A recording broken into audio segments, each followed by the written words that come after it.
cuando estos...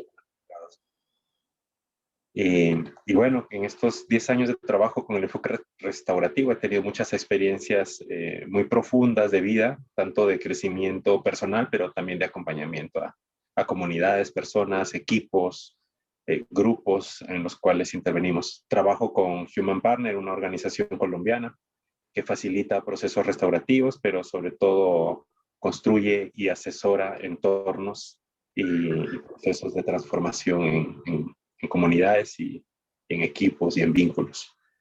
Human Partner es una organización colombiana que quizá es de las más, como organización colombiana más destacadas, en una de las más destacadas en estos procesos aquí en Colombia.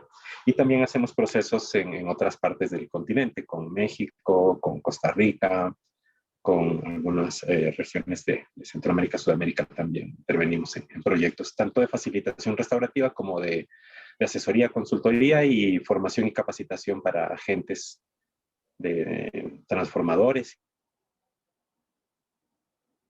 Entonces, y bueno, yo soy de origen peruano, Sebastián, y llevo 27 años viviendo aquí en Colombia, en donde he tenido la fortuna de ser acogido y también construir vínculos y relaciones en este espacio. Así que me siento bastante colombiano, de hecho.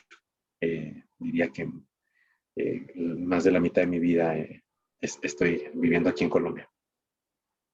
Muy interesante, profe, lo que realizas, de verdad que sí. Y bueno, ya para respetar un poco el tiempo de los que ya están presentes y pues para dar inicio a esta presentación, bueno, darles nuevamente la bienvenida a las personas que se están conectando en este momento. Muchas gracias por asistir a este espacio. Este espacio es un aula que hemos convertido para compartir información y enriquecer la labor de los colegas psicólogos independiente del sector, independiente de las empresas, el tamaño de las empresas. Es para visibilizar la labor que los psicólogos realizamos en nuestro día a día. Entonces, bienvenidos a todos a este espacio y muchas gracias al invitado. Y también muchas gracias a los otros invitados que han participado por este espacio y que nos han dado sus conocimientos y nos han compartido su experticia. Para dar inicio a este webinar, quisiera tomar un concepto de la física, que es el concepto de la entropía, ¿sí?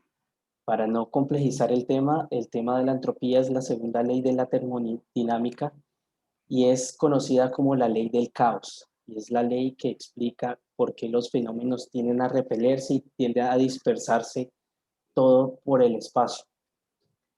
Y esta ley es muy importante porque nos rige a todos, ¿sí? Y en ese sentido todos estamos dentro de esta dinámica física.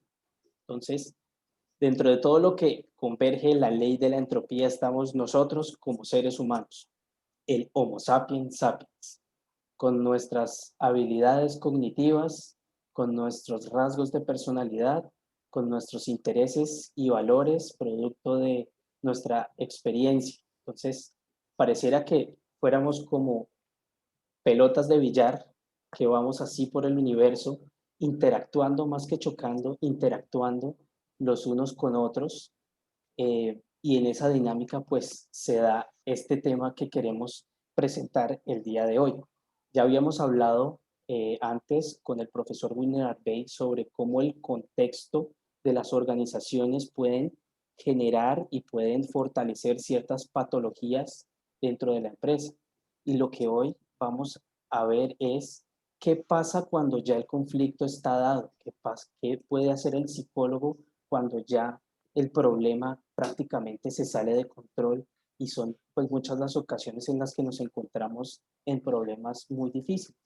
Entonces, quisimos invitar a una persona que es experto en tema de conflictos, y quisimos ponerle un reto, por así decirlo, a Ever, y es él dentro del ambiente comunitario, del ambiente social que maneja, cómo podríamos tomar esta herramienta tan valiosa que viene de grupos ancestrales y aplicarla a contextos organizacionales. Entonces,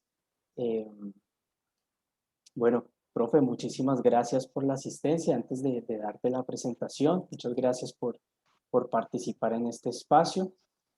Y bueno, quiero leer un poco de quién es Ever Silva. Ever Silva es licenciado en filosofía, tiene estudios en teología y estudios de posgrado en psicología social, formado por el International Institute for Restorative Practices en Key Pranis como instructor de prácticas restaurativas y círculos de paz, responsable de diseñar e implementar programas para fortalecer el liderazgo, la vida comunitaria, el tratamiento de conflictos y la reparación de daño a través del acompañamiento personal y comunitario, el aprendizaje experiencial y la construcción de paz.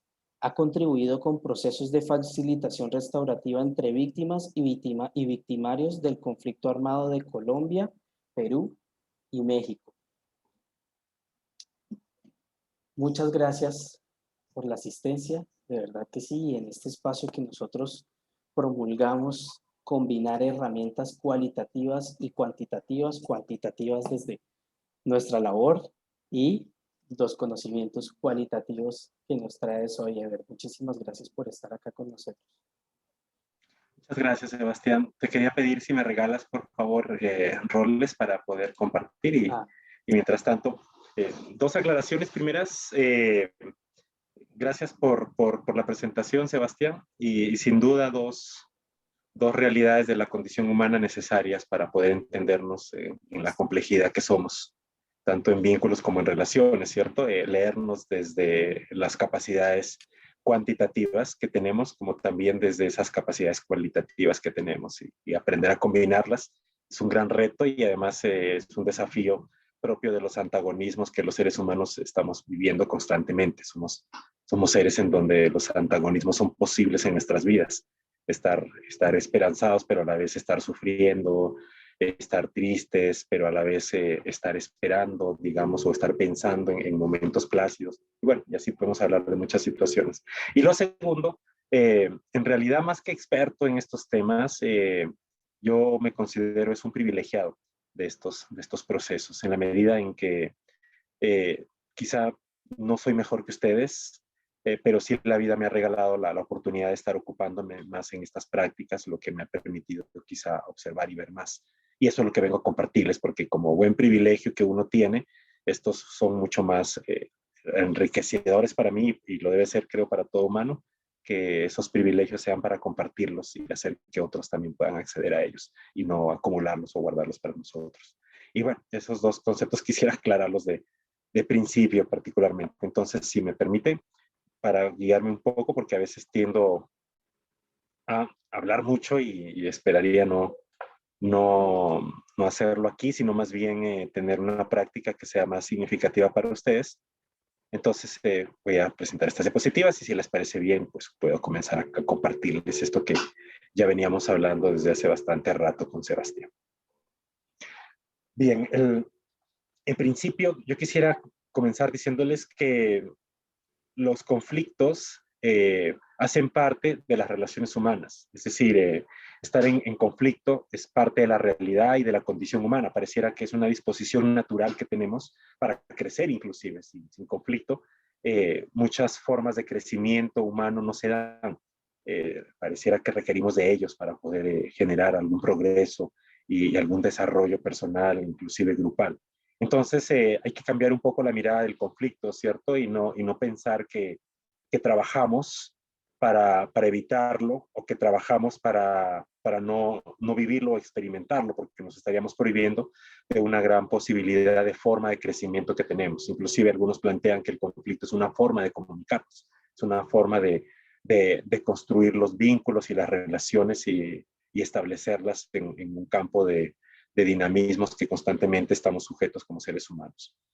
En esa medida, entonces, las relaciones humanas tienen, yo lo divido así, tienen tres campos que podríamos explorarlo. El primer campo, que es el de fortalecer los vínculos. Todos los seres humanos, pareciera que también tenemos una disposición biológica para estar en continuos vínculos y además en buenos vínculos con las personas. Entonces, siempre estamos buscando estrategias, formas, maneras, de resolver todas las limitaciones para mantenernos en vínculos, en buenos vínculos con todo tipo de personas, con las más cercanas, como con los que compartimos información genética, como también con aquellos que nos son cercanos y hacen parte de nuestros afectos o de nuestros crecimientos, están en nuestras historias. Entonces, estamos siempre constantemente haciendo esfuerzos y creo que como nunca los seres humanos, en esta temporada que hemos vivido de año y medio de pandemia, hemos tenido o hemos sido tan desafiados a ser creativos, a ser lúcidos y comenzar a encontrar formas de relacionarnos, como en esta situación que hemos vivido en la que tuvimos que aislarnos. Ideamos todas las formas posibles de encontrarnos, ¿cierto? Reuniones, irnos a tomar un té, una cerveza, un café, cada uno en su casa, pero por la virtualidad ya no será posible. Y así nos ingeniamos prácticas para estar vinculándonos. Sufríamos mucho por no tener la posibilidad de encontrarnos. Y eso responde a que todos los seres humanos tenemos una disposición natural a estar buscando relacionarnos y además estar en buenas relaciones. Nos esforzamos por ello. Lo segundo es que en esto de estar relacionándonos nos encontramos diferentes, nos hallamos que somos diversos, que somos diferentes. Y en esas diferencias quedamos expuestos a tener conflictos.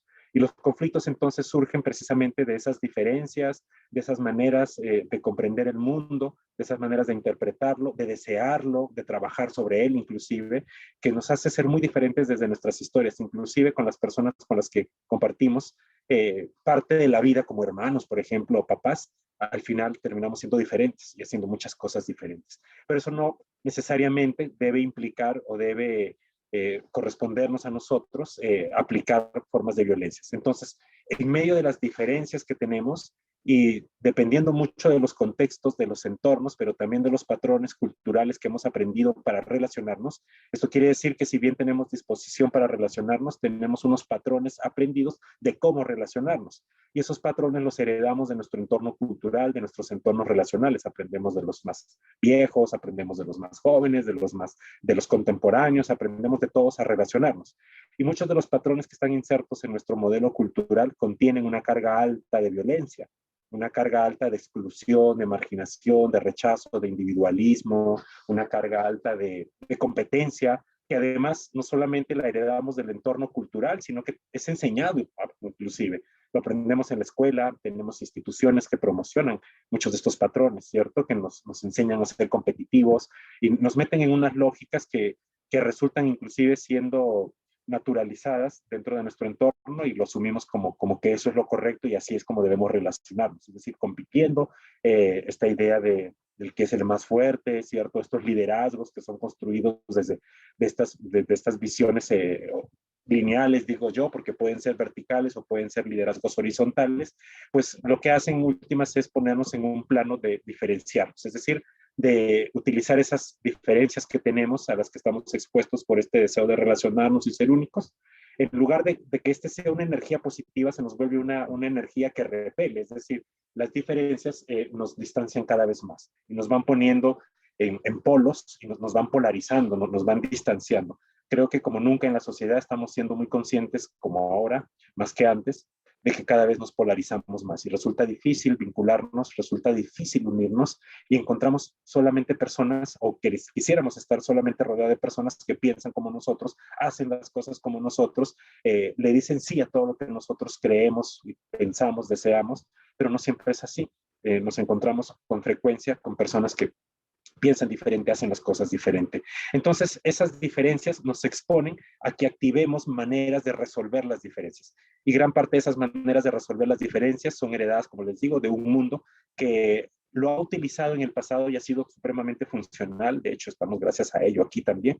Pero, sin embargo, nuestro crecimiento humano, nuestro crecimiento personal, nuestro crecimiento como sociedad nos hace descubrir que esos entornos o que esas formas, esos patrones que hemos construido de relacionarnos, no siempre son los más justos, no siempre son los más adecuados, no siempre son los más sanos, no siempre son los más favorables para nuestros estados de realización plena, libre y además solidaria, es decir, en el que todos nos estemos desarrollando y no solamente unos más que otros. Entonces comenzamos a darnos cuenta que tenemos prácticas de injusticias, prácticas de exclusión, prácticas de marginación, prácticas de rechazo, prácticas de competitividad, de individualismo, de atropello, de superación del otro, que como les digo son aprendidas y hacen parte de nuestro bagaje relacional, de las formas como nos relacionamos. Y es a partir de esas como construimos los vínculos y las relaciones. Lo que sucede es que ese tipo de prácticas tarde o temprano produce daños. Daños que generamos sobre otros o daños que otros generan sobre nosotros. Y muy seguramente en nuestra historia de vida más de una vez nos hemos visto afectados, nos hemos visto dañados por otros. O también nosotros mismos hemos sido ejecutores de algún daño, de alguna afección que hemos hecho sobre otros en nuestro deseo, en nuestras formas de practicar las maneras de relacionarnos.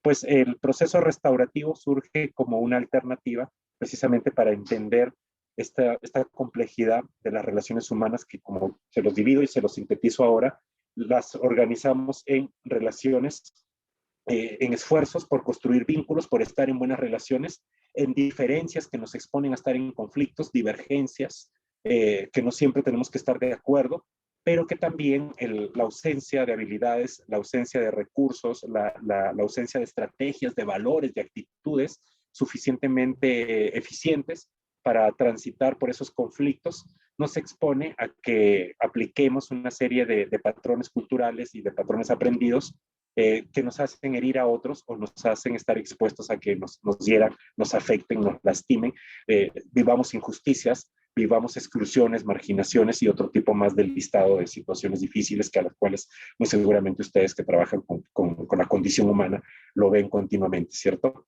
Entonces, cuando los entornos no son favorables, no son seguros, no son inspiradores para construir los vínculos y más bien son totalmente lo opuesto, es decir, son inseguros, son competitivos, son totalmente egoístas, digamos, nos afectan, nos dañan.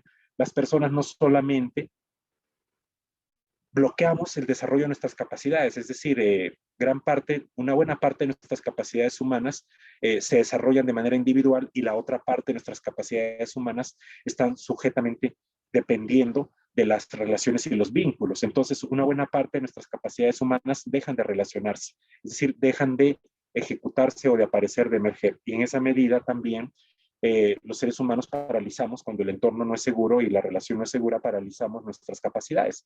Y en otro contexto, hay investigaciones muy interesantes sobre esto, eh, que, que devela que las personas no solamente no desarrollamos capacidades cuando las relaciones no son favorables, sino que utilizamos las capacidades que ya tenemos, las individuales muchas veces, para sabotear la relación, es decir, para dañar el vínculo, para empeorar el vínculo. Y eso lo hacemos a través del escalonamiento de una serie de prácticas violentas que comienzan desde las más pasivas y terminan siendo violencias bastante fuertes y dolorosas para la historia de las personas y para las nuestras también. Empezamos, no sé, dejándonos de hablar, dejándonos de mirar, dejándonos de prestar las cosas, demarcando nuestro territorio, luego difamando sobre el otro, ¿cierto? Y luego no difamando, sino deseando que no esté al lado de nosotros, y ya no solo al lado de nosotros, sino al lado de nuestro entorno, y luego buscamos prácticas para sacarlo, luego prácticas para excluirlo, y así vamos escalonando las violencias que vamos ejecutando, precisamente porque carecemos de otras formas de resolver esas diferencias, esas divergencias que estamos expuestos en la condición humana.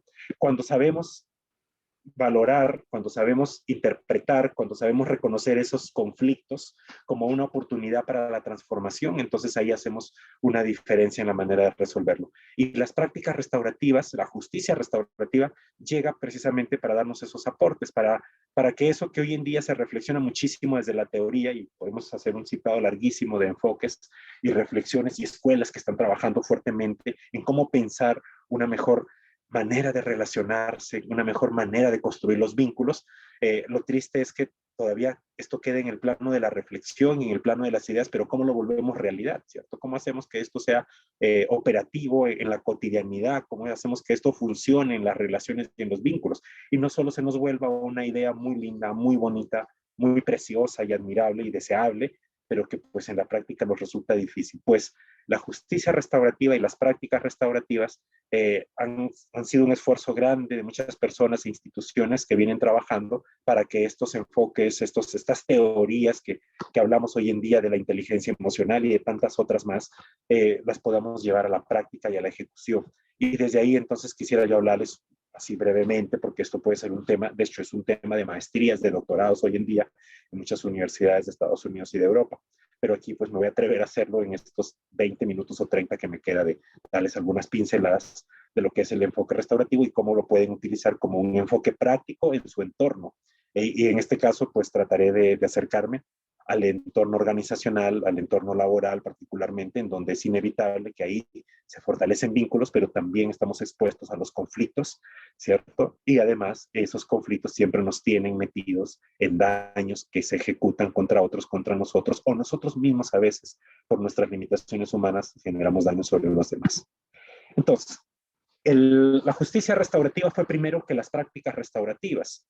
Y la justicia restaurativa surge por allá en los años 70 como una reflexión de unos teóricos que llevan, algunos de ellos, su experiencia personal y otros sus reflexiones a un punto en el cual se critica el modelo jurídico, el modelo tradicional que es punitivo y retributivo. Por punitivo quiere decir que pugna sobre los demás una sanción, un castigo, y retributivo, que ese castigo es proporcional a lo que ejecuta la persona. Es decir, si me robo una manzana, tengo 1 hora de castigo, pero si me robo 2 manzanas, a lo mejor ya tengo no 1, sino 6 horas de castigo. Y si robo un camión de manzanas, entonces ya tengo 1 año de castigo. Entonces, lo que busca esta forma de resolver esas afecciones o esos daños que se generan en el vínculo, en la confianza, en la relación, es proporcionar el daño que se genera con un daño que le generemos a la otra persona, pero esta vez más civilizadamente, ¿sí? Y es privándolo de su libertad o poniéndole sanciones económicas, que es un elemento que culturalmente en el mundo moderno nos duele muchísimo. Es decir, que nos quiten propiedades, que nos quiten bienes. Entonces, mírense cómo la ley del talión, de la cual muy orgullosamente solemos decir que hemos superado la ley del talión, en realidad no la hemos superado, la hemos humanizado más, pero sigue siendo ley del talión. Es decir, ya no es ojo por ojo, sino es ojo por lo que vale un ojo. Entonces sancionamos de esta manera. Lo que este sistema nos ha hecho y esta forma de aplicar justicia nos ha llevado es a que muchos tipos de situaciones que han generado daño en la sociedad no sean reflexionadas en profundidad y no sean tenidas en cuenta en profundidad. Nos ha llevado a que todo nuestro centro de atención esté en el delito que se hizo y en la persona que lo hizo y en el castigo que se merece, pero nunca en las personas, o muy pocas veces en las personas que están afectadas por ese delito, en lo que necesitan estas personas afectadas para recobrar la confianza y sobre todo en lo que la persona que se equivocó requiere para que no se vuelva a equivocar. Entonces pareciera que nuestro sistema más bien lo condena, lo atornilla de por vida, rotulándolo de tal manera que queda condenado como una persona mala de por vida, negando de esa manera la capacidad humana de hacer transformación, la capacidad humana de cambiar la historia. Y eso es una realidad que es inevitable en la condición humana. Desde que llegamos a este mundo, siempre estamos en continuo cambio, siempre estamos en continua transformación. Entonces, la transformación es parte de la condición humana, pero sin embargo, pareciera que gran parte de nuestra forma jurídica se olvida de esa posibilidad de transformación y asumimos que la transformación se va a dar a partir del castigo, de la sanción, pero no de una reflexión profunda y sobre todo de un ejercicio de compromiso, de un ejercicio de reparación, de restauración y sobre todo de memoria para que esto no nos vuelva a pasar. Entonces tenemos sociedades en donde los que han cometido errores luego siguen cometiendo errores más graves, ¿sí? Es más, a veces los enviamos a unos sectores en donde encontramos una cantidad de personas que están siendo castigadas por el sistema social porque cometieron un error y el castigo para ellos no les representa una toma de conciencia de lo que hicieron, sino más bien un resentimiento. Y ese resentimiento los lleva a buscar otras formas y otras prácticas de seguir castigando a la sociedad y saboteando el vínculo, saboteando la relación. Entonces, en lugar de resolver un problema que nos aparece socialmente cuando alguien se equivoca o alguien en su limitación humana o vulneraciones comete un error, en lugar de generar y cerrar ese cerco por donde está sucediendo el error, lo que hacemos pareciera es ensancharlo mucho más. Entonces, esta caricatura nos puede ayudar muchísimo a entender lo que les estoy diciendo, ¿cierto? La caricatura lo que nos dice es una señora que pasea por la calle, como todos nosotros, y seguramente es una historia que se nos puede parecer. De pronto llega un ciudadano, un vecino nuestro, una persona nuestra, de los nuestros inclusive, porque es un humano, es de los nuestros, y nos atraca, ¿cierto? Y la señora obviamente grita ayuda porque está siendo despojada de su propiedad, está siendo vulnerada, está siendo atemorizada inclusive por quien le roba, y el ladrón sale huyendo. Detrás de la señora, obviamente ante la voz de ayuda, sale la policía con toda su energía y con toda su fuerza a perseguir al ladrón. Detrás de él aparece la justicia, detrás de la justicia, aparece el juez, aparecen los abogados, inclusive aparece hasta los servicios detrás del ladrón. Y así termina nuestro sistema jurídico, es decir, termina concentrando toda su energía en quién se equivocó y no fijándose en quién fue afectado. Y la justicia restaurativa surgió como un esfuerzo por cuidar al que ha sido afectado, por cuidar al que está sufriendo, por cuidar al que ha sido lastimado del vínculo, de la relación, de la confianza social. Entonces, fíjense cómo la señora termina diciendo, oigan, ¿y qué hay de mí? Si todos se fueron detrás del ladrón, todos se fueron detrás del que cometió el error, pero yo que estoy sufriendo, nadie me atiende. Y eso sucede muchísimo en nuestro sistema jurídico. Inclusive, nunca nos preguntan, cuando somos víctimas, difícilmente nos preguntan qué necesitamos. Es un juez, es un fiscal, son unos abogados los que resuelven eso. Y como si fuéramos menores de edad, ellos intervienen por nosotros. Y bueno, eso se tendría una explicación grandísima más de reflexión que nos podría decir por qué intervienen por nosotros, porque detrás de eso hay todo una apuesta por un modelo argumentativo, por un modelo retórico, es decir, de una búsqueda de la verdad, de quién tiene la culpa y de poder convencer a los demás de quién fue el culpable. Y en ese caso, digamos, nos metemos en unas lógicas muy propias del mundo occidental. Entonces, ¿qué nos hace pensar esta caricatura? Pues sencillamente que necesitamos prácticas en que podamos atender a las víctimas, prácticas en donde hay gente que está sufriendo. En una organización, en una empresa, me he encontrado con frecuencia que cuando sucede una situación de daño y hay alguien que ha sido afectado, toda la organización, así también sucede en los colegios, y seguro lo recordarán ustedes, toda la organización, toda la institucionalidad vuelca su energía sobre la persona que se equivocó, a sancionarlo, a castigarlo, a que tenga su merecido, a que nadie más a partir de ese castigo ejemplarizante cometa ese error, pero la persona que fue afectada, digamos, las atenciones son mínimas y lo dejamos allí sufriendo, ¿cierto? Eso ya nos dice entonces que un buen aporte o uno de los aportes o de los enfoques importantes de las prácticas restaurativas nacientes que ayudó a que esta nazca fue el estudio de la victimología, una corriente psicológica muy importante que nació allá en la posguerra, en los años 40 o 45 aproximadamente, en donde la gente que vivió la guerra decía, ¿y qué hay de nosotros? ¿Por qué tienen que solamente centrar toda la atención en los que cometieron esta guerra, como los nazis en este caso, si nosotros también tenemos algo que decir y además estamos exigiendo que nos reparen algo, ¿cierto? Y no necesariamente la reparación es lo que a veces el juez determina, es otra cosa. Entonces, de la justicia restaurativa, bueno, aquí hay algunos teóricos que no quisiera detenerme aquí, pero aquí hay varias organizaciones, personas, experiencias de vida que fueron creando el modelo de justicia restaurativa. Entre esos podemos mencionar los modelos de reconciliación de Canadá, ¿cierto? En donde más adelante aparece Barry Stewart y Kay Pranis, más adelante aparecen Susan y Ted Watcher, otros teóricos importantes que van a poner aportes al enfoque restaurativo, y pues con el tiempo van apareciendo inclusive Terry O'Connell, que va a ser muy inspirador para el trabajo allá en los años 80 y 90, con su trabajo de justicia restaurativa o justicia real, como lo llamaba él. Y por ahí en los años 90 aparece el IRP, el Instituto Internacional de Prácticas Restaurativas, ya como una entidad que recoge todos estos saberes y los sistematiza para presentárselos al mundo como una posibilidad y una propuesta alternativa, que en un principio se vio como alternativa para transformar los vínculos y el sistema como aplicamos justicia, como desarrollamos la justicia, tanto en el ámbito del sistema de justicia como también en los ámbitos comunitarios de justicia. Más adelante vamos a entender que este enfoque que llamamos prácticas restaurativas ya no es solamente un enfoque, sino para muchos se está volviendo un paradigma que nos tiene que ayudar a transformar las formas y las maneras de relacionarnos. Bueno, aquí aparecen otros autores más que los saco de la lista anterior, me los voy a saltar. Y aquí hay dos perspectivas ya diferentes, ¿cierto? Mientras que en la justicia, ¿por qué hablo primero de justicia? Porque resulta que la forma como ejercemos la justicia sistémica es la misma forma como luego lo llevamos a nuestras relaciones y aplicamos justicia en nuestras relaciones. Y la justicia es un elemento esencial de los vínculos y las relaciones. Todos los seres humanos queremos ser tratados dentro de un marco de justicia. Es decir, que los vínculos y las relaciones sean justas.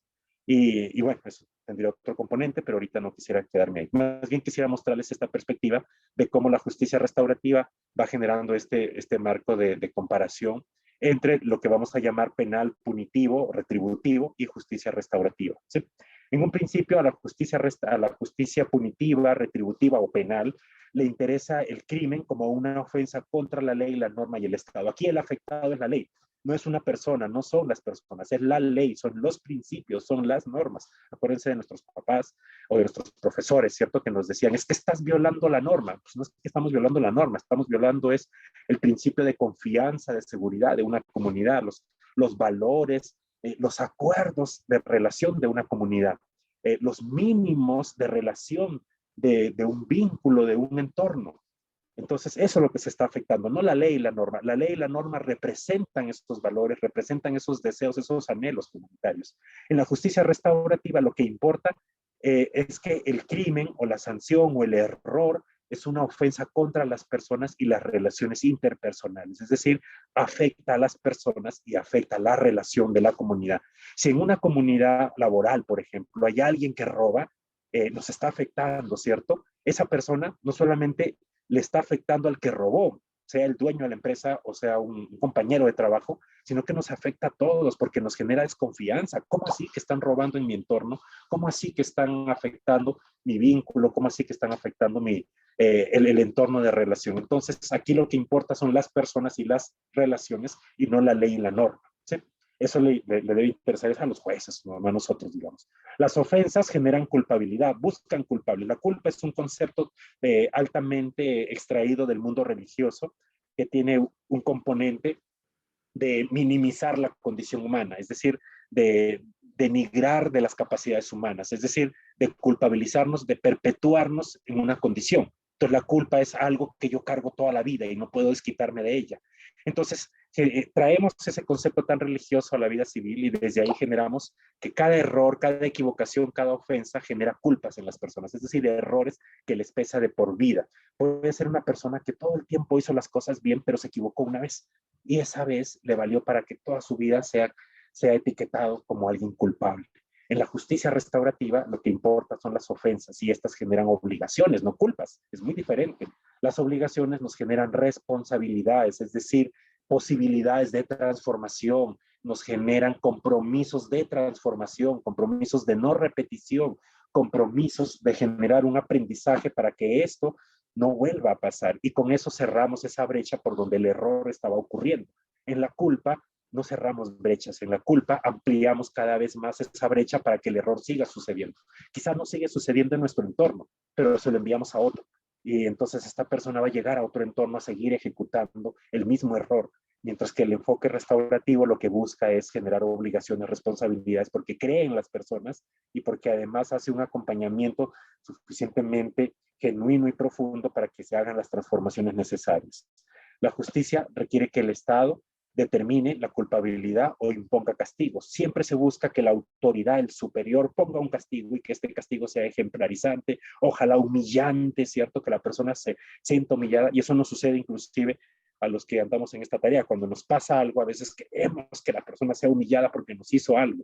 ¿Qué días yo estaba estacionando el carro y lo dejé un poco torcido y llegó alguien a regañarme porque lo estaba dejando torcido? Entonces yo le dije, bueno, ya lo voy a mover, sí, ya lo acomodo. Y en eso llega un policía a regañar a la persona porque me estaba regañando. Entonces dentro de mí había cierto grado como de satisfacción de decir, te lo merecías que te esté regañando el policía por estar haciendo escándalo, ¿cierto? Entonces fíjense cómo yo busco que alguien que me afecta reciba un castigo y ojalá humillante, ¿no? Como un policía que lo esté sancionando.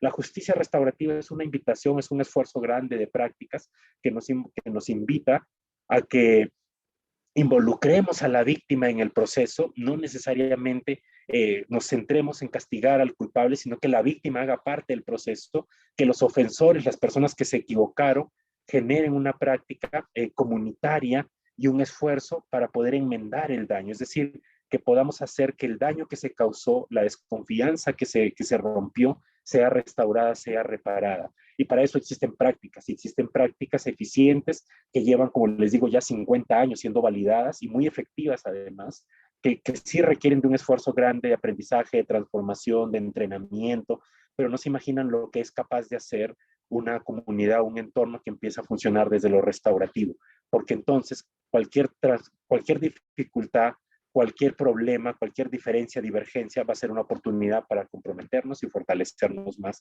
en el vínculo, en la relación. Y cuando eso está fortalecido, nuestra productividad es mucho más efectiva y eficiente. Somos más creativos y más lúcidos para resolver las tareas que se nos encomiendan. no así cuando estamos en un entorno que no es nada restaurativo. Y por último, el eje central en el sistema tradicional que tenemos de los vínculos y las relaciones hace que los infractores reciban su justo merecido, como les digo, con cierta carga de humillación. Mientras que en el proceso restaurativo el eje central está en las necesidades de la víctima, y la víctima aquí no solamente es la persona que ha sido afectada directamente, sino también todos los que quedamos con ciertas malas sensaciones por lo que sucedió. También tenemos que ser restaurados, es decir, lo que llamamos la recomposición del tejido social. Y que de ahí se genere una responsabilidad activa del ofensor, una responsabilidad en donde el ofensor transforme lo que hizo mal, en donde nos devuelva lo que nos afectó, y que al mismo tiempo la comunidad sea capaz de hacer que el ofensor haga transformaciones y no repita esas situaciones. Y de esa manera lo que hacemos es ganar una persona que era nuestra, otra vez que vuelva al seno de la confianza de la comunidad, pero esta vez con una carga de exigencia alta sobre él, porque sabemos que te equivocaste, pero te vamos a ayudar a que puedas resolver esta situación. Y a eso lo que llamamos es la reparación del daño, es decir, que la víctima repare el daño, no necesariamente que sea castigado. Eso, digamos, está en discusión y eso puede suceder, pero aquí lo que importa más desde el enfoque restaurativo es que se repare el daño. ¿Sí? El castigo, digamos, no nos corresponde como modelo relacional. El castigo puede ser una práctica que inclusive algunos recomiendan que siga activa, porque a pesar de que hay un proceso que se les puede invitar a las personas a hacer este tránsito restaurativo, pues muchas personas no necesariamente lo hacen o están dispuestas a hacer. Hay unos mínimos para poder vivir las prácticas restaurativas, y esos mínimos de las prácticas restaurativas, se los voy a decir, primero es voluntariedad, que las personas tengan voluntariedad de participación, es decir, esto no puede ser una obligación, esto no puede ser una imposición, tiene que partir de la voluntariedad.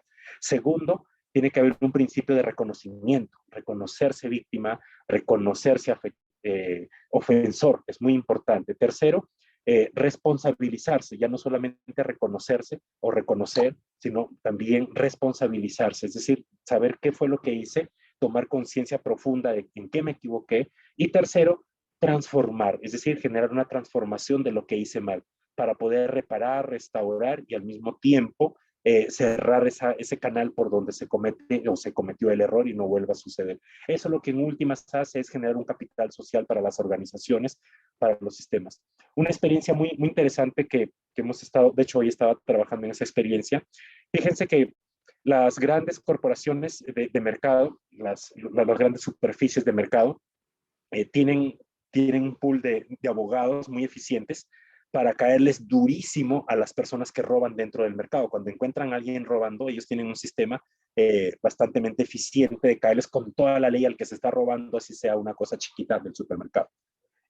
Pero sin embargo, ellos han comenzado a entender que es mucho más efectivo para ellos que estas personas sí sean exigidas por lo que han hecho, que es estar robándoles, pero al mismo tiempo se les dé un principio de oportunidad restaurativa, es decir, que puedan reparar, que puedan restaurar lo que están haciendo o lo que hicieron mal, porque de esa manera lo que ellos ganan es un cliente, ¿cierto? Porque ellos pierden un cliente cuando lo sancionan y lo llevan y lo mandan al sistema jurídico y lo abandonan allí. Ellos, digamos, están dejando ahí a una persona resentida con la organización o con el mercado.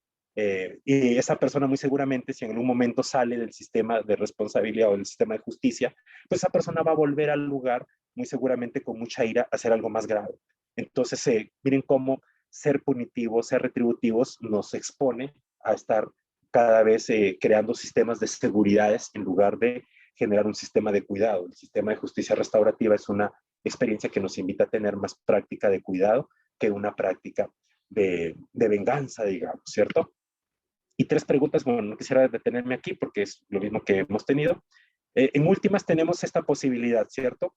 Generalmente cuando castigamos, cuando excluimos a las personas, lo que estamos mirando es una parte pequeña de la condición humana. Es decir, los seres humanos, la mayor parte de nuestras vidas estamos haciendo las cosas bien. De vez en cuando nos equivocamos y tomamos decisiones erradas.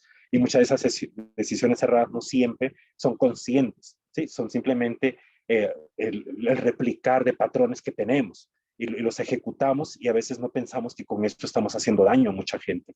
Y sin embargo, cuando nos equivocamos, no tenemos esas limitaciones, esas diferencias, esos descuidos, errores o generamos daños, todo el sistema social se fija solamente en esa conducta. Es decir, la conducta observable es aquella en la que nos equivocamos. Y pareciera que no observan todos los esfuerzos que tenemos y todas las condiciones que tenemos de posibilidades humanas para dar mucho más de lo que nos hemos equivocado, de lo que hemos mostrado como limitaciones. Entonces, cuando vemos más el error en las personas, cuando funcionamos más en torno al error y les caemos a las personas pidiendo la cabeza de ellas y no generando una práctica de cuidado, de acompañamiento, para saber cómo podemos ayudar a esa persona, porque es nuestra comunidad, ¿cierto? Y las organizaciones nos decimos, somos una familia, somos una comunidad, pero el que se equivoca ya no es una familia, el que se equivoca ya no es una comunidad. Pues entonces eso no es una familia y no es una comunidad.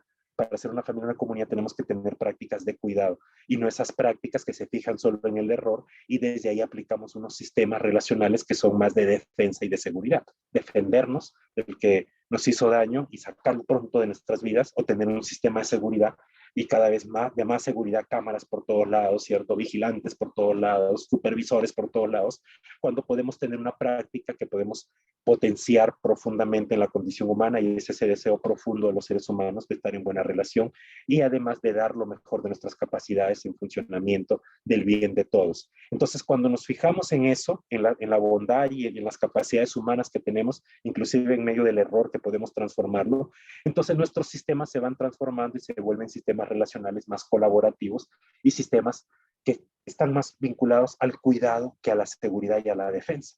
Y nos vamos generando una práctica de mucho cuidado. Entonces, cuando tenemos prácticas de cuidado, las personas nos volvemos mucho más lúcidas y creativas para poder transitar por las tareas, los retos, los desafíos, los problemas, los conflictos que vivimos. Entonces, aquí no se trata de evitar conflictos, de evitar problemas. Aquí se trata es de transitar por ellos de una manera mucho más propositiva y más transformativa que punitiva, retributiva, que al final termina siendo un desgaste. No se imaginan de qué tamaño, no solamente de energía, sino también económico, porque entonces tenemos que seguir invirtiendo más recursos para cuidarnos, más recursos, ni siquiera para cuidarnos, sino para generar un sistema de seguridad, mientras que el cuidado es gratuito y nos podemos cuidar y podemos hacer que en la comunidad tengamos prácticas de cuidado, inclusive cuando nos equivocamos. Tener una práctica de cuidado que nos evite que escalemos a prácticas o a situaciones de violencias que luego terminen afectándonos, dañándonos, bajando nuestro potencial o inclusive haciendo que el que ya tenemos lo usemos para sabotear el vínculo, la relación, la productividad, la capacidad de otros. Entonces, primero fue la justicia restaurativa, que surgió como reflexión. Más adelante nos dimos cuenta que la justicia restaurativa es reactiva porque se aplicaba solamente cuando la situación de daño o de conflicto ya estaba generada. Entonces ahí ya aplicábamos todas nuestras baterías de prácticas restaurativas. Con el tiempo nos hemos dado cuenta que la condición humana se equivoca en una fracción muy pequeña de su historia. Es decir, yo podría decirles que el 95% de nuestras vidas estamos siendo buenas personas y esforzándonos por hacer las cosas bien.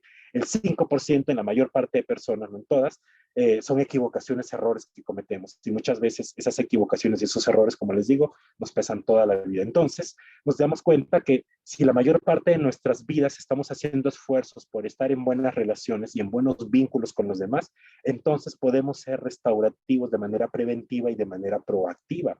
Es decir, podemos prevenir las violencias y podemos ser proactivos cuando éstas están emergiendo, antes de que tengamos que ser reactivos. Y ser reactivo quiere decir castigar al otro, sancionar al otro o invertir una energía altísima para que haya transformación en lo que ha pasado, en lo que ha sucedido, porque las comunidades quedan lastimadas en un conflicto mal llevado, en un conflicto que ha escalado a violencias y está produciendo daño. Las comunidades quedan heridas. Inclusive esto que les preocupa mucho a las organizaciones, su productividad queda paralizada. Digamos, las personas no se comprometen con las organizaciones.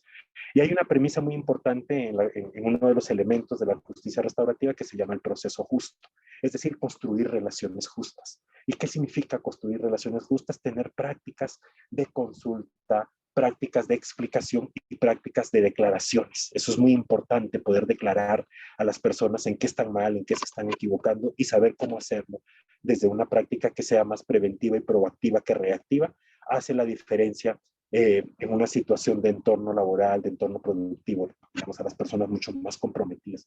Cuando hacemos esto, las personas se comprometen con el sistema, sea este organizacional, comunitario, productivo, el que sea, un sistema, se comprometen mucho más cuando se hacen las cosas con ellos, no contra ellos ni para ellos. Y esto es muy importante en lo restaurativo, este juego de palabras, aprender y tener prácticas para hacer las cosas con las personas, no contra ellas ni para ellas. Y ahí hay una gran posibilidad de oportunidad de poder hacer transformaciones y sobre todo usar el talento y la capacidad de las personas para que contribuyan. Y las personas contribuyen inclusive a sabiendas de que no les va a ir bien o que no van a tener ningún tipo de rédito o de productividad personal, ¿cierto? Colaboran con el sistema. ¿Cuántas personas no colaboran con los sistemas? Y esto del proceso justo, que es un componente muy restaurativo, es utilizado por muchas corporaciones hoy en día, de estas grandes organizaciones de los medios digitales, que utilizan el proceso justo para poder tener a sus trabajadores en su máxima productividad, en un entorno de confianza, de seguridad, en donde son capaces de hacer, de consultar, y son capaces de explicarle al trabajador, pero al mismo tiempo de hacerles declaraciones, declararle metas, expectativas, propósitos, decirle a tiempo las cosas, no esconder la información, ni no suponer que él ya sabe, sino tener todas las prácticas para que siempre, constantemente, se estén trabajando de manera preventiva y proactiva. Entonces, fíjense que un 20% del proceso restaurativo es reactivo, pero un 40% es proactivo y es preventivo. Y con esto yo quisiera terminar. ¿Por qué es un 20% reactivo? Porque resulta que las prácticas restaurativas nos sirven en un 20%, nos sirven para resolver las situaciones de violencias, que si se dan cuenta tampoco son muchas, pero sin embargo pesan muchísimo en las organizaciones, que pareciera que fueran todo el problema de la organización. Y sin embargo, simplemente es un 20%. Y eso sucede porque a veces utilizamos, y muchos todavía cometemos errores, me incluyo, de usar las prácticas restaurativas solamente o utilizar los enfoques restaurativos solamente para resolver conflictos. Pues resulta, como les digo, que gran parte de nuestra vida no son conflictos, también son esfuerzos favorables, fascinantes, comprometidos de todos por estar en buenos vínculos y en buenas relaciones y respondiendo a los objetivos organizacionales o comunitarios. Entonces hay que ir un poco más allá y hay que transformar los entornos, porque las situaciones que suceden de conflictos o de daños son situaciones que son producidos por entornos, y ahí es donde podemos ser proactivos en transformar los entornos. Es decir, no solamente hay que transformar las situaciones, si queremos ir más al fondo y ser más restaurativos, hay que transformar los entornos, los contextos, hay que transformarlos. Esos entornos y contextos están produciendo situaciones. De nada sirve que yo cambie una situación o que yo resuelva una situación si no resuelvo el entorno y el contexto, porque este va a seguir soltando más situaciones. Entonces vamos a estar invirtiendo energía siempre resolviendo como bomberos apagando incendios. Entonces hay que ir a hacer una transformación restaurativa del entorno, hay que construir comunidades restaurativas, comunidades que trabajen fuertemente en saber abordar los conflictos, las diferencias, en saber abordar las discrepancias y saber entender que podemos pensar diferente, pero no por eso tenemos que activar una serie de formas violentas de transitar por esas diferencias, conflictos o divergencias. Y por último, hay algo más profundo. Los contextos, los entornos se generan o surgen porque tenemos patrones de conductas que traemos de diferentes entornos en donde hemos estado compartiendo la vida, ¿sí? La escuela, la familia, donde nos enseñaron a resolver los conflictos. Yo recuerdo una situación muy particular en un colegio de unos papás, en donde el hijo le decía, es que fulanito de tal me está molestando, y el papá le decía, pues ve, le haz un golpe y deja de molestarte, ¿cierto? Fíjense cómo hay un patrón allí de violencia. Pues claro, si hoy tú le das un golpe, y de hecho recuerdo que ese mismo papá decía, es que a mí en el colegio nadie me la montaba, porque yo sí, el que me la montaba de una vez, yo reaccionaba y le daba su buen golpe y nunca más me molestaba. Y pues la respuesta o la reflexión que él llegó con el tiempo de estos acompañamientos es que él dijo así literalmente, acabo de darme cuenta que antes yo golpeaba a otros, ahora es mi hija la que está siendo golpeada. Es mi hijo el que está siendo golpeado. Entonces miren cómo perpetuamos ese patrón, ¿cierto? Hoy puede que hoy gane, pero más tarde no. Más tarde esto me puede afectar a mí. Entonces hay que cambiar los patrones de violencias que tenemos insertos en las formas de relacionarnos. Patrones que están muy, muy identificados desde el patriarcado. Los hombres tenemos privilegios sobre las mujeres y los usamos a nuestro favor a veces, muchas veces. Y eso, digamos, cómo afecta a la relación y el vínculo, ¿cierto? Sobre todo el vínculo cuando estamos en un entorno de compartir laboral o comunitario. Actuar, digamos, machista, de forma machista, desde estos patrones patriarcales hacen mucho daño en la comunidad. hace que las mujeres se sientan excluidas, marginadas, rechazadas, su potencial no sea suficientemente aprovechado ni reconocido, ¿cierto? Entonces, fíjense cómo hay un patrón, este patrón, el del patriarcado. Y tenemos otros patrones para resolver diferencias y divergencias, como el de escalonar conflictos y, bueno, otros más que podríamos identificar en estas prácticas. Entonces, para ser restaurativos y ser más efectivos restaurativamente, no solamente hay que ir a atender situaciones, y eso es un grave error que a veces cometemos, sobre todo cuando acompañamos procesos comunitarios, que muchos de ustedes entiendo que hacen parte de estos procesos de recursos humanos, de talento humano, en donde a veces nuestra energía se concentra en resolver situaciones, pero no en transformar los entornos, en transformar los vínculos. Y podemos ir mucho más al fondo y hacer prácticas en donde transformemos y seamos preventivos desde ahí ya y transformemos los patrones de violencias que tenemos insertos. Y la buena noticia es que esos patrones son aprendidos, esos entornos culturales son construidos y esas situaciones son generadas. Y si son así generadas, construidas y aprendidas, entonces podemos dejar de generarlas, podemos construir unas diferentes y podemos desaprenderlas y aprender unas nuevas. Yo quisiera terminar con una frase para escuchar, pues podríamos quedarnos aquí hablando, de hecho estos son cursos y formaciones que nosotros damos en diferentes organizaciones, comunidades que nos invitan a hacer estas transformaciones profundas. Y podemos quedarnos hablando ahora, ¿cierto? Pero pues no nos da el tiempo, pero creo que ojalá con esta pincelada pueda motivarlos a que inicien una exploración del enfoque restaurativo y cómo puede cambiar sus entornos y sus vínculos laborales y volverlos mucho más eficientes para la realización libre y plena de todos los que hacemos parte de la comunidad o del grupo de trabajo. Y quisiera terminar con esta frase que es muy inspiradora y siempre me gusta decirla porque hace parte de lo que hacemos como organización, Human Partner.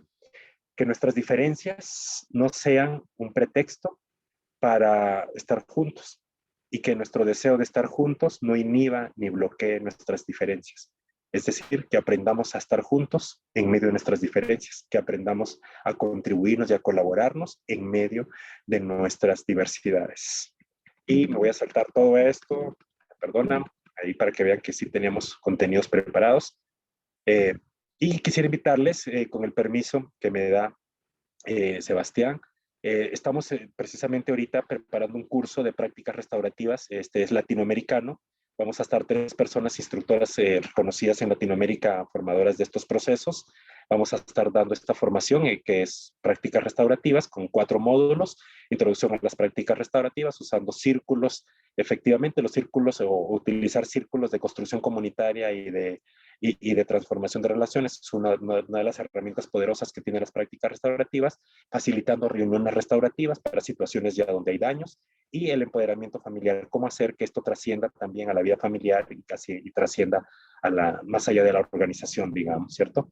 Esta formación va a ser del 29 de julio al 30 de agosto, con 40 horas de formación. Estará Marisol Ramírez, una de las impulsoras del enfoque restaurativo en México, Manuel Delgado Chu, del Perú, y quien les habla, Ever Silva. Está realizado junto a Crecer, con Justicia de México, Human Partner, la organización a la que yo represento, y está respaldado por la red de facilitadores de prácticas restaurativas del Instituto Internacional de Prácticas Restaurativas. Esta es una formación que está dada para todo tipo de personas que trabajan con personas, incluyendo encargados de recursos humanos, personal de salud, operadores del sistema. En todos lados donde hay relaciones humanas, el enfoque restaurativo puede hacer una diferencia transformativa y toda esta teoría que hoy en día se habla muy fuertemente desde muchos enfoques, nos puede el enfoque restaurativo ayudar a aterrizarlo y a volverlo práctica. De ahí que de la justicia saltamos a la práctica restaurativa, porque esto más que ser una teoría, lo que busca ser prácticas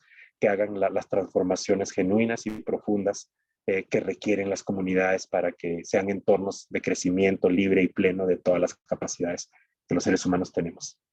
Sebastián, aquí quedo. Muchas gracias.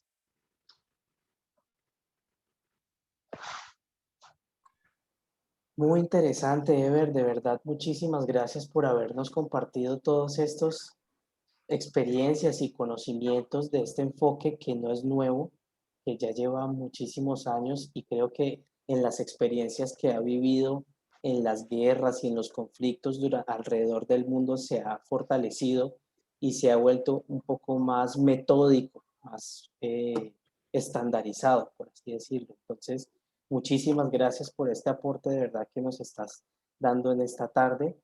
No sé si alguien tiene alguna pregunta que quiera hacerle al profe con respecto al tema que hemos visto el día de hoy, o de pronto que el profe nos pudiera compartir algún testimonio vivencial de algún acompañamiento. Pues le recordamos a todos que el profe ha tenido experiencias en conflictos armados en Perú, en Colombia y en México. Entonces, de pronto que nos pudieras compartir brevemente algún acompañamiento que hayas realizado.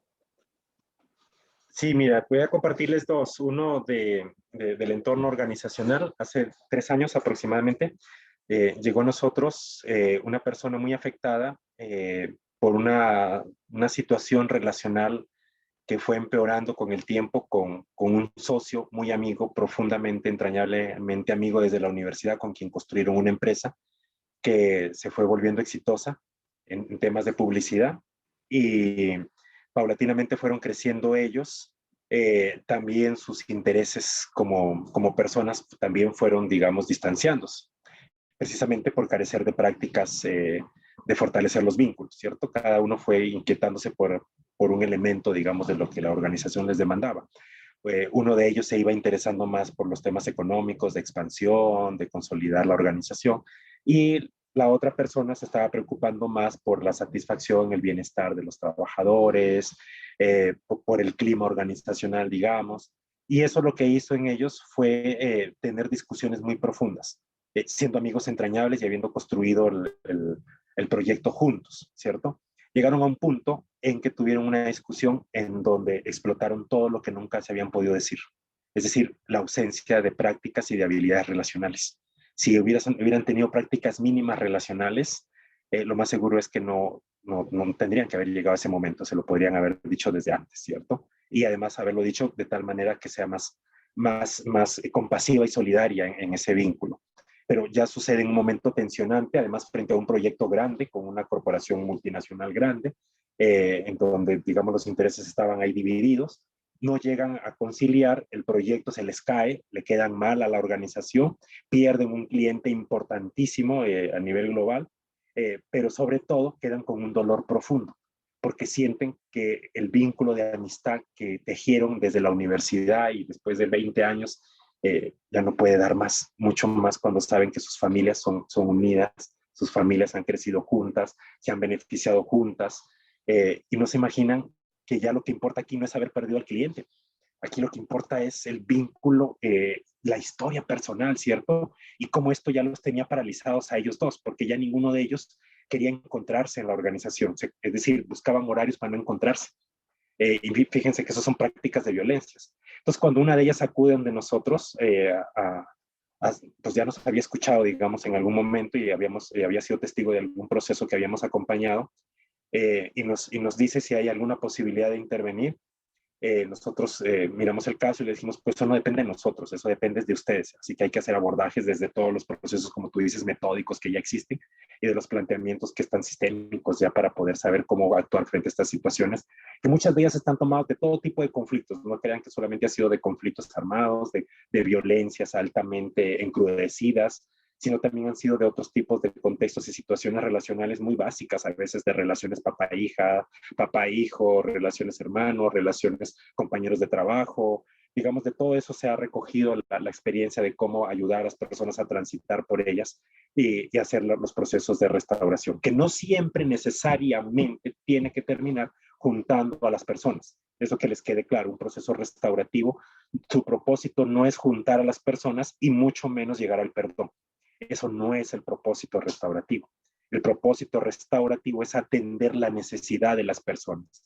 Esta sea víctima o sea victimaria, atenderlo en su necesidad. Ese es el propósito del proceso restaurativo. Nunca juntarlos. Si eso se da, fabuloso, pero ese no es el propósito. Si hay un perdón, pues interesantísimo, pero ese no es el propósito, porque eso hace parte del foro personal de las personas, de las decisiones personales de las personas, y es respetable, pero lo que sí podemos hacer es ayudar a las personas a hacer cierres, a hacer tránsitos, a generar sabidurías, a generar aprendizajes, para que esta práctica no se perpetúe y no se siga reproduciendo, porque hay una alta exposición a que vuelva a repetirse, ¿cierto? Como sucede muchas veces que muchos de los violadores son violadores porque han sido violados de pequeños.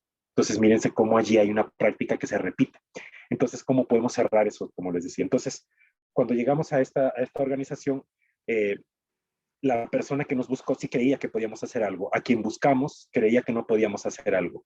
Y sin embargo, a partir de una activación que hicimos, pudimos hacer los procesos de acompañarlos y los procesos de entendimiento que requerían. Creamos el espacio, ellos mismos identificaron qué era lo que les estaba incomodando y molestando, y se generó el espacio de construcción del encuentro, digamos, porque fue posible hacer un encuentro. Y este encuentro fue tan bonito que incluyó familiares, incluyó familias de las dos personas, porque eran familias muy cercanas que estaban siendo afectadas por la situación, e incluyó a los trabajadores de confianza más cercanos que también estaban afectados en la comunidad, porque pues veían a sus jefes peleados, a los que habían trabajado por años juntos y habían sacado el proyecto juntos y peleados esta vez, ¿cierto? Y además sintiendo que la organización tiene que partirse, que la organización tiene que dividirse.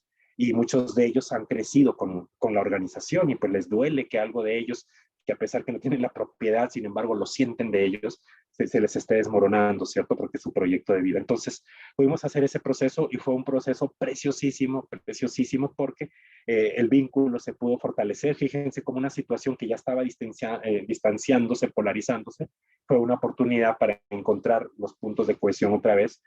Quizá no volviendo a ser los mismos, pero sí sabiendo qué le molesta al otro y también sabiendo qué tiene el otro para aportarme y qué debo aportar yo y hasta dónde debo dejar que el otro aporte. Y los mismos personas de la organización, hoy en día es una organización que trabaja mucho el enfoque restaurativo en sus prácticas de vínculos. Ese es el que me alcanza a contarles, ¿cierto? Porque pues, voy a contarles otro de víctimas, victimarios. De hecho, pudimos acompañar procesos de personas secuestradas por 15 años. Sí. Tenemos una pregunta antes de meternos en ese tema tan delicado. Tenemos una pregunta de Carolina Carrillo que nos dice, ¿el proceso restaurativo es el mismo tanto una gran organización, llámese una multinacional, como para una pyme? Es decir, digamos que la metodología permite trabajar en estos grupos o necesariamente debe haber una población o algunas condiciones, tiene algunas restricciones el implementar este modelo? Ok, mira, hay un proceso que se llama restaurativo, ¿cierto? Eh, en estos días estamos trabajando por invitación de una organización mexicana federal.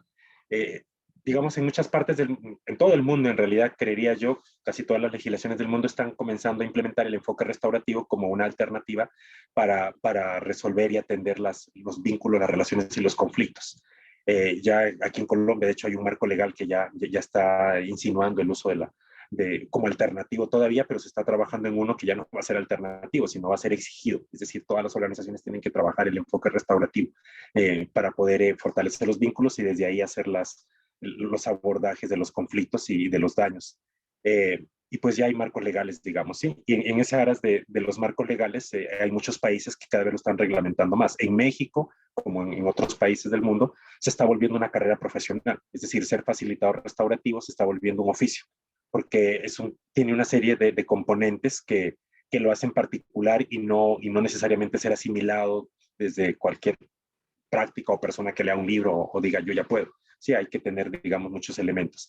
Y esos elementos, ¿por qué les cuento esto de estar construyendo? En México están trabajando ahorita sobre los estándares laborales del facilitador restaurativo. No se imaginan lo difícil que ha sido porque precisamente un enfoque restaurativo es muy difícil de estandarizarlo, porque no depende del método, depende de las personas. Depende de la voluntariedad y depende del transitar y de la forma como las personas quieren ser restauradas, de las formas como las personas quieren ser restituidas y de las capacidades que las personas tienen para restaurar y restituir cuando esto sucede y si es que sucede, ¿sí? Entonces, no podemos hablar que el enfoque restaurativo es metódico y tiene que aplicarse el mismo método para todos. Más bien, lo que tiene es un bagaje de recursos, de habilidades, de estrategias, de valores, de actitudes que van a favorecer hacer un tránsito dependiendo de la situación, dependiendo de las personas y también dependiendo muchísimo de las necesidades que cada persona que está involucrada en el proceso tiene. Y cada persona me refiero, ojalá poder involucrar a todos, ¿sí? Porque el proceso restaurativo no solamente atiende víctima y victimario, sino que busca atender a la comunidad, porque también está afectada, como les contaba en este ejemplo, de esta organización que había crecido grande y tenía una comunidad que estaba triste porque veía a sus jefes, a sus líderes discutiendo, distanciados, y ellos mismos se estaban viendo obligados a tomar partido, digamos, en el proceso. Entonces, no hay una receta, para mejor decírtelo así. Sí, lo que hay son unos recursos, unos enfoques, unas estrategias, habilidades, hay unos valores y unas actitudes que hay que aprender a implementarlos para saber cómo abordas las situaciones y las abordes respondiendo a las necesidades de la comunidad, de las personas, de la víctima, del victimario, si es que estás atendiendo al victimario también. Entonces, es difícil pensar en una estandarización, pero sí podemos hablar de un paquete de recursos que nos dan una serie de habilidades totalmente diferentes a las que estamos habituados a tener y aplicar cuando estamos frente a estas situaciones. Ever, ¿cuál es el valor que podría llegar a tener de pronto un cuestionario, es decir, unos datos cuantitativos dentro de este proceso como tan grupal, como tan existencialista?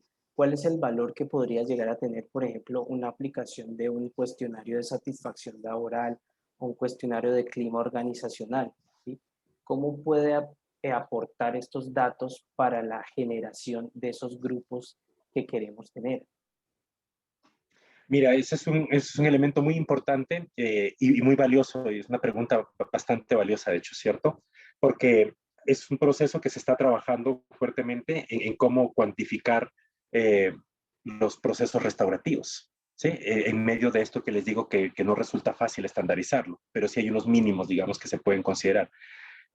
Y poder hacer una cuantificación del impacto de un proceso restaurativo eh, hace que las comunidades generen un nivel de convencimiento que esa es la forma como hay que relacionarse. Porque hay varios niveles, digamos, de convencernos de que esta es la forma de relacionarnos, porque no les miento, todo esto puede resultar hippie, puede resultar utópico, todo esto puede resultar como muy iluso, ¿no? De decir, ¿cómo así que esto se puede hacer? Yo se los digo que lo hay, ¿sí? Ustedes pueden consultar si quieren, consulten los textos de Frederic Laloux, organizaciones orgánicas, y él recupera un grupo muy significativo de organizaciones muy exitosas en el mundo que están utilizando el enfoque restaurativo en sus organizaciones y están generando una práctica, no se imaginan de qué nivel de responsabilidad, que uno dice, esto no puede ser verdad, esto es un cuento de Blancanieves, ¿cierto? Pero no, es realidad y está pasando, ¿cierto? Les voy a decir un dato. Inclusive hay organizaciones en el mundo que están logrando tener consensos para que los mismos trabajadores se pongan su sueldo. Ellos mismos se pongan su sueldo. Es decir, el sueldo no sea impuesto prescriptivamente, sino ellos mismos se pongan su sueldo y lo hagan desde un sentido, claro, esto no es de un día para otro, ¿no? Esto es toda una construcción que han hecho comunitaria, pero no se imaginan el grado de satisfacción y de compromiso que genera el trabajador cuando se ha puesto su sueldo y sabe de fondo por qué gana eso y por qué no gana otro valor más, ¿cierto? Y también sabe que si hace más esfuerzo puede aumentar su ingreso, digamos. Entonces, fíjense cómo esto les despierta a ellos tanto poder de compromiso comunitario. Y aquí el líder deja de ser el único responsable de la productividad o de las relaciones, sino todos se empiezan a volver responsables porque saben que detrás de eso, digamos, hay un deseo de una comunidad que les quiere recompensar sus esfuerzos. Y no necesariamente que lo hago para ganar más, sino lo hago porque tengo un sentido de responsabilidad y confianza. Entonces, si podemos cuantificar eso, pues sería fabulosísimo porque podríamos demostrar cómo. Y en la práctica restaurativa como nosotros acompañamos colegios y acompañamos a organizaciones aquí en Colombia y en México, generalmente organizaciones sociales, y cuando llega el enfoque restaurativo les genera un cambio sustancial completamente, ¿sí? Pero eso medido dentro de estas baterías que ustedes tienen de clima organizacional, de satisfacción interna, digamos, eso puede ser muy productivo, porque aquí va a pasar algo, y con esto termino, ¿cierto?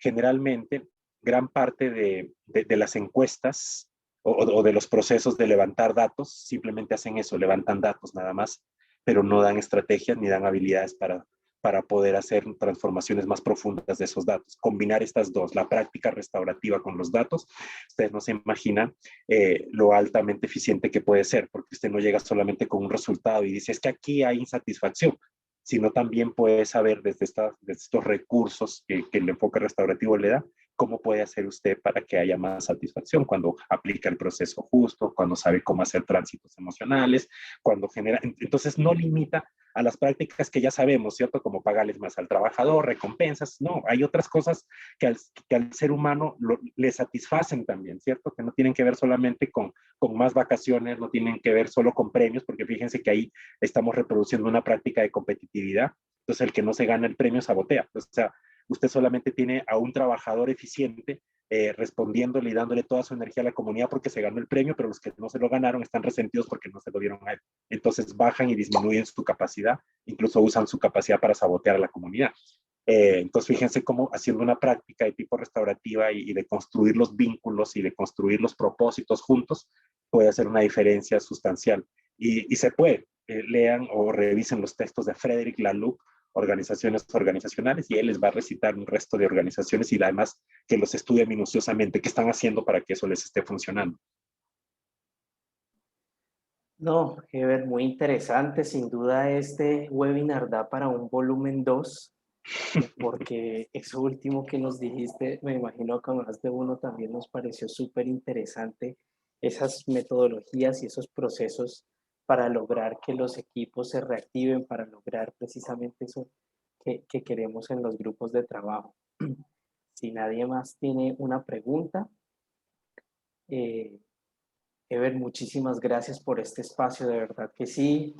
Veníamos detrás de este webinar de poder compartir esta información tan importante y de verdad que te agradezco muchísimo por haber separado este espacio y por todo el proceso que hemos vivido en la construcción de este webinar. De verdad que sí, muchísimas gracias.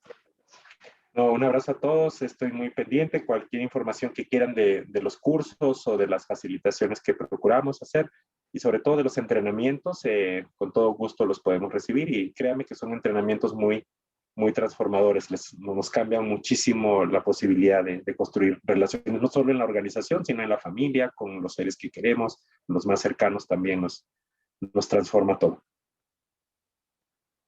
Muy interesante. Sí, así es, Sonia. Ya entonces estoy ya a punto de tener el webinar y sí va a quedar grabado.